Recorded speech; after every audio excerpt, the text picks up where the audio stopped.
Welcome to the full guide for the RICHTOFEN side of the Mind Games Easter egg in the new Call of Duty Zombies map, Buried. You are going to need 4 players for this Easter egg. So step number 1, we have to build the guillotine. And to do this you have to find 4 parts that are scattered around the map. The first one is a satellite dish that can be found on the balcony in the saloon. The second one are these crystals that can be found in the caves. The third one is this antenna that can be found in the stables. And the fourth one is the wire spool that is found in the gunsmiths. If you take all these parts back to the guillotine and build it up, RICHTOFEN will give you a quote and you can move on to the next step. The next step is to get the paralyzer from the box, the new wonder weapon, and find these 4 orbs around the map. You can actually find one here outside of the saloon, you can find one right here next to the church, there's one right here in the caves, and the final one is in the back of the mansion where the ghosts are. Charge all of these orbs up by firing the paralyzer at them. Once you've done that, you'll find that there is a lantern flying around the map. To knock this down, you're going to want to go ahead and throw a grenade at that lantern.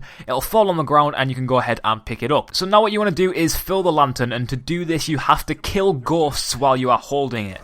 So the person holding the lantern has to be there while ghosts are being killed. Every ghost that is killed near the lantern, you'll hear like a ding sound, and eventually RICHTOFEN will say that the lantern is full and you can progress with the Easter egg. The next step is to take the lantern to this rooftop, and you can actually see a lantern symbol on the roof itself, and you can hold X to place it there, and once it's placed you'll see this code on the wall. So there's a helpful image on screen that you'll need right now. This is the cipher needed to decrypt the code that is on the wall. This cipher will change every single time you play, so don't expect it to be the same. And what this actually decrypts to are different signs within the caves. The best strategy to go about this is to just decrypt the first letter of every single line, then find the sign that actually begins with that letter. There is no 2 signs that begin with the same letter, so you're okay to just go ahead and do this strategy. It really does speed things up. And then once you've decrypted the message on the wall, to find out which 3 signs you need to hit, you need to buy either Galva Knuckles or the Bowie Knife to hit them with. You don't have to hit them in any specific order, but once the final one has been hit,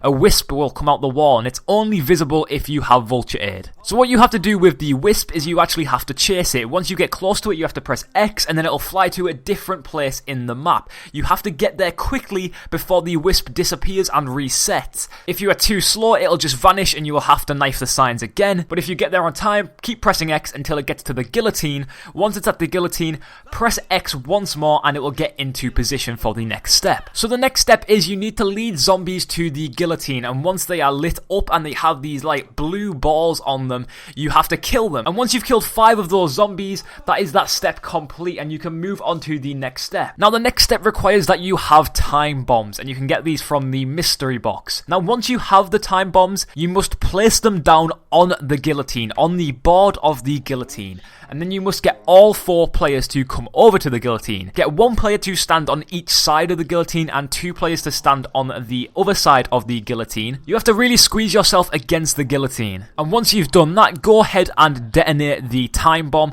and you will be sent into infinity mode. Now within infinity mode you have a short amount of time, but you will be able to find your own character's dead bodies on the ground, and you will be able to search these dead bodies. One specific character will be holding a switch on them. This may take multiple times for you to find, and the character that is holding the switch will change every single game. Please keep in mind that in infinity mode you cannot kill any zombies unless you are using the big guy, but you can distract zombies with monkey bombs. So now you have to survive until the end of infinity mode and you are teleported back to the real world. Once you've done that, you'll find that the person that searched the body and received the switch now has the switch in their inventory, and you can go ahead and put that on the guillotine. Now you have to head to the maze, and the maze doors will actually have 4 levers on them. A blue one, a green one, a yellow one, and a red one, and you must activate these in the correct order. Now, there is only one way to know that you're activating these in the correct order.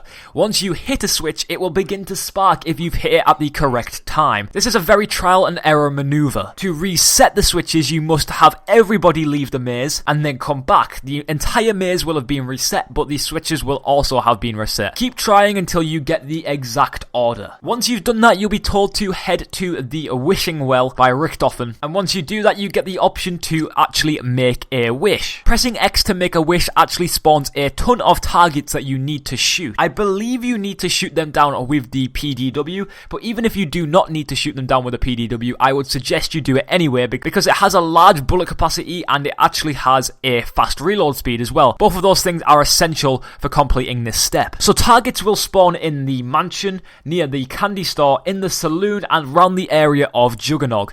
Assign one player to each of those areas, memorize the locations of the targets as they pop up, and you must shoot every single target before they drop. You are allowed to miss a target, don't worry, as long as you hit it before it actually drops to the ground. Once you've done that, that's it. You will unlock the 75 Gamerscore achievement Mind Games, but there is more to this Easter egg. If you want the real ending to the RICHTOFEN Easter egg and find out more about the story, you can actually carry this on. But to do this, you have to go back to Transit and Die Rise and complete both of those Easter eggs on the RICHTOFEN side, unless you've done that already. If you have done that, go ahead and head to the courtroom, and you'll see in the back room there is this box with these lights on it, and by now all the lights should be lit up blue. Everybody in your game has to have the previous Easter eggs done with RICHTOFEN. Once all the lights are lit up blue, you have to light up the 3 lights at the top, and those are actually your nav cards. So the nav card you find in Buried, which is actually on the bookshelf in the mansion, can be used in Transit. The nav card that you find in Transit can be used in Die Rise, and the nav card you find in Die Rise can be used in Buried. Once you've done that, the machine will be active. You can walk up to it, it will collapse, and there will be a button inside of it that says press. Press the button and you'll receive the finale of the Easter egg and the continuation of the Call of Duty Black Ops 2 Zombies story. You'll also be rewarded with a constant fire sale, the ability to carry 4 weapons at once, and perks that you keep when you go down. But anyway guys, thanks for watching this guide. I hope it helped. A like on this video would be very much appreciated, and goodbye.